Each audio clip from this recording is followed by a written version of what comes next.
Excel Techno School, Guruvayanikere, Venuru. Admission open now. RSS ಅನ್ನ ಜನರು ಒಪ್ಪಿರಬಹುದು. ಎಲ್ಲ ಜನರು ಒಪ್ಪಿದಾರಾ? ನಾನು ಈ ಸಮಾಜದ ಒಬ್ಬ ವ್ಯಕ್ತಿ ಅಲ್ವಾ? ನಾನು ಒಪ್ಪಿದ್ದೀನ? ನಮ್ಮ ಸಮಾಜದವರು ಒಪ್ಪಿದಾರಾ? ಸಾಕಷ್ಟು ಬೇರೆ ಸಮಾಜದವರು ಯಾರಿಗೆ ಅವರ ದೃಷ್ಟಿಕೋನದಲ್ಲಿ ಜಾಗ ಇಲ್ಲ, ಸ್ಥಾನಮಾನ ಇಲ್ಲ, ಗೌರವ ಇಲ್ಲ, ಸ್ವಾಭಿಮಾನದ ಬದುಕಿಲ್ಲ, ಅವರು ಒಪ್ಪಿದಾರಾ? ಏನು ಸಮಾಜದಲ್ಲಿ ಇರ್ತಾರಪ್ಪ ಕೆಲವು ಜನ, ಕೆಲವು ವರ್ಗದವ್ರು ಒಪ್ತಾರೆ ಕೆಲವು ತತ್ವವನ್ನು, ಕೆಲವು ಜನ ಒಪ್ಪೋದಿಲ್ಲ. ಆದರೆ ಕೆಲವು ಜನ ಒಪ್ಪ ತಕ್ಷಣವೇ ಇಡೀ ಸಮಾಜ, ಇಡೀ ಸಮುದಾಯ, ಇಡೀ ದೇಶ ಒಪ್ಪಿದೆ ಅಂತ ಭ್ರಮೆ ಯಾರಲ್ಲೂ ಇರಬಾರ್ದು. ನನ್ನಲ್ಲಿರಬಾರ್ದು, ಅವರಲ್ಲೂ ಇರಬಾರ್ದು. ಸೊ ಆದ್ದರಿಂದ ನನ್ನ ನಿಲುವು ಭಾಳ ಸ್ಪಷ್ಟವಾಗಿದೆ. ಸರ್ಕಾರಿ ಮೈದಾನಗಳಲ್ಲಿರ್ಬೋದು, ಶಾಲೆಗಳಲ್ಲಿರ್ಬೋದು, ಅನುದಾನಿತ ಶಾಲೆಗಳಲ್ಲಿರ್ಬೋದು, ಇವರ ಚಟುವಟಿಕೆ ನಡೆಸಬಾರ್ದು.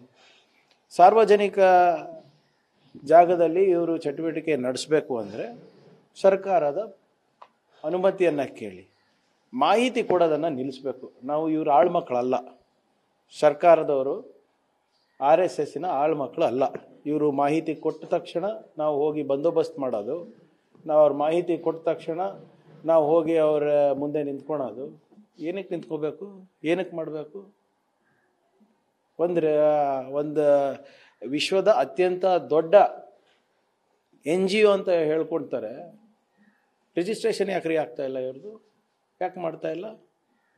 ಇವೆಲ್ಲ ಮಾಡಿ ಬೇರೆಯವರಿಗೆ ಒಂದು ಕಾನೂನು, ಇವರಿಗೆ ಒಂದು ಕಾನೂನು ಹೇಗಾಗ್ಲಿಕ್ಕೆ ಸಾಧ್ಯ ಆಗುತ್ತೆ?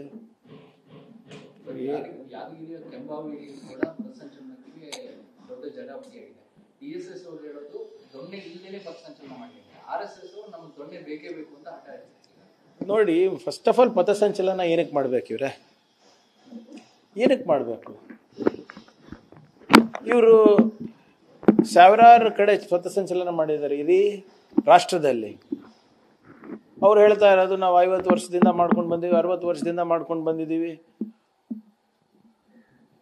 ಮುಂದೆ ಓಡಿಸ್ಬೇಕಂತೇನಿದೆ?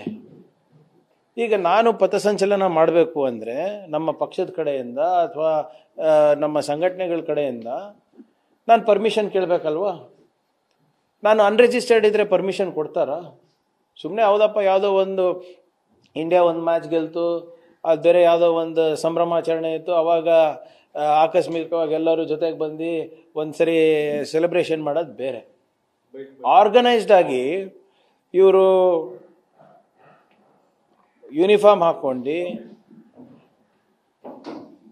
ಡ್ರಮ್ ಬಾರಿಸ್ಕೊಂಡು, ಕಳ್ಗಗಳು ಉತ್ಕೊಂಡು, ದೊಣ್ಣೆಗಳು ಏನು ಹಾಕ್ಕೊಂಡು, ದೊಣ್ಣೆಗಳನ್ನು ಇಟ್ಕೊಂಡು ಇವ್ರು ಪಥಸಂಚಲನ ಮಾಡೋದು ಅಗತ್ಯ ಏನಿದೆ? ಯಾವ ಸಂಪ್ರದಾಯ ಇದು? ಯಾರ ಸಂಪ್ರದಾಯ ಇದು? ಆ ಸಂಘಟನೆಯ ಸಂಪ್ರದಾಯ ಇದ್ರೆ ನಾವು ಒಪ್ಬೇಕಂತ ಏನಿದೆ? ಈಗ ಅವರು ದೊಣ್ಣೆ ಇಟ್ಕೊಂಡು ಓಡಾಡೋದ್ರಿಂದ ಜನರಿಗೆ ಸ್ವಲ್ಪ ಮನಸ್ಸಿನ ಮೇಲೆ ಪರಿಣಾಮ ಬೀಳುತ್ತೆ, ಯುವಕರ ಮೇಲೆ ಬೀಳುತ್ತೆ. ಏನಕ್ಕೆ ಮಾಡಬೇಕು? ಈಗ ಪಥಸಂಚಲನ ನನ್ನ ಪ್ರಕಾರ ಮಾಡೋದು ಬರೇ ಮಿಲಿಟ್ರಿದವರು, ಪ್ಯಾರಾಮಿಲಿಟ್ರಿದವರು, ಪೊಲೀಸವರು. ಇವ್ರಿಗೆ ಏನಕ್ಕೆ ಮಾಡೋಕ್ಕೆ ಅಷ್ಟು ಆಸಕ್ತಿ ಇದೆ? ಅಥವಾ ಮಾಡೋ ಅವಶ್ಯಕತೆನ ಏನಿದೆ? ನೀವು ಮಾಡ್ಕೊಳ್ಳಿ, ಖಾಸಗಿ ಗ್ರೌಂಡಲ್ಲಿ ಮಾಡ್ಕೊಳ್ಳಿ. ನಿಮ್ಮ ನಾಯಕರ ಎಲ್ಲಾದರೂ ಖಾಸಗಿ ಸಂಸ್ಥೆಗಳಲ್ಲಿ ಮಾಡ್ಕೊಳ್ಳಿ. ಯಾರು ಬೇಡ ಅಂದಿದ್ದಾರೆ?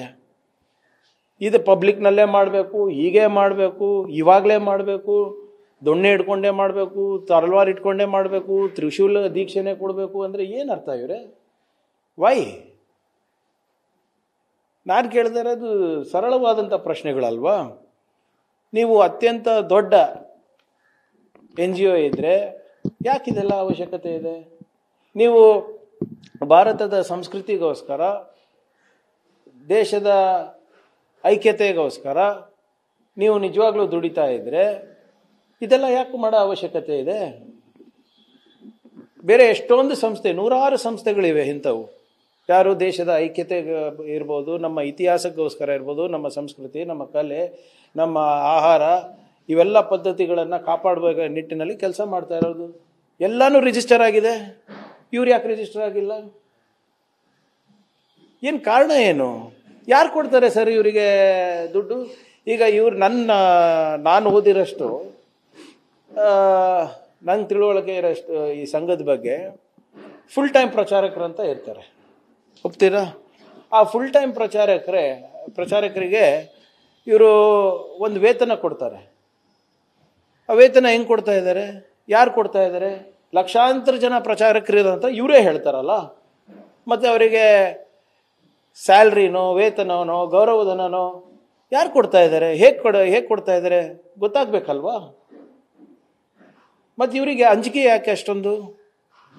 ಇವರು ಅಕಸ್ಮಾತ್ ಎಲ್ಲನೂ ಕೂಡ ದೇಶಕ್ಕೋಸ್ಕರ ಮಾಡ್ತಾ ಇದ್ರೆ, ದೇಶದ ಒಳ್ಳೇದಕ್ಕೋಸ್ಕರ ಮಾಡ್ತಾ ಇದ್ರೆ ಪಾರದರ್ಶಕತೆ ಇರಲಿ. ನಾಳೆ ಇದು ಭಾಳ ಚೆನ್ನಾಗಿದ್ರೆ ನಾವು ಸೇರ್ತೀವಿ. ಪಾರದರ್ಶಕತೆ ಇದ್ದರೆ, ಚೆನ್ನಾಗಿದ್ರೆ ಎಲ್ಲರೂ ನಾವು ಸೇರ್ತೀವಲ್ಲ ದೇಶಭಕ್ತಿಗೋಸ್ಕರ, ದೇಶಕ್ಕೋಸ್ಕರ. ಏನಕ್ಕೆ ಇವರು ಇಷ್ಟು ಸೀಕ್ರೆಟನ್ನು ಮೇಂಟೈನ್ ಮಾಡೋದು? ಏನಕ್ಕೆ ಅವರು ಇಷ್ಟು ರೆಸಿಸ್ಟೆನ್ಸ್ ಇದೆ ಇವರಿಗೆ ರಿಜಿಸ್ಟ್ರೇಷನ್ ಬಗ್ಗೆ? ಇವ್ರ ಆದಾಯ ಎಲ್ಲಿಂದ ಬರ್ತಾ ಇದೆ? ಯಾರು ಕೊಡ್ತಾ ಇದ್ದಾರೆ? ಹೇಗೆ ಕೊಡ್ತಾ ಇದ್ದಾರೆ? ದೇಣಿಗೆಗಳು ಎಲ್ಲಿಂದ ಬರ್ತಾ ಇದೆ? ವಿದೇಶದಿಂದ ಬರ್ತಾ ಇದೆ, ಇಲ್ಲಿಂದ ಬರ್ತಾ ಇದೆ, ಹೇಗೆ ಗೊತ್ತಾಗಬೇಕು? ಹೇಗೆ ಇವರು ದಿನನಿತ್ಯದ ಖರ್ಚುಗಳನ್ನು ಹೇಗೆ ನೋಡ್ಕೋತಾರೆ? ಕಚೇರಿ ಖರ್ಚುಗಳನ್ನು ಹೇಗೆ ನೋಡ್ಕೋತಾರೆ ಇವರು? ಕೇಳಬಾರ್ದಾ?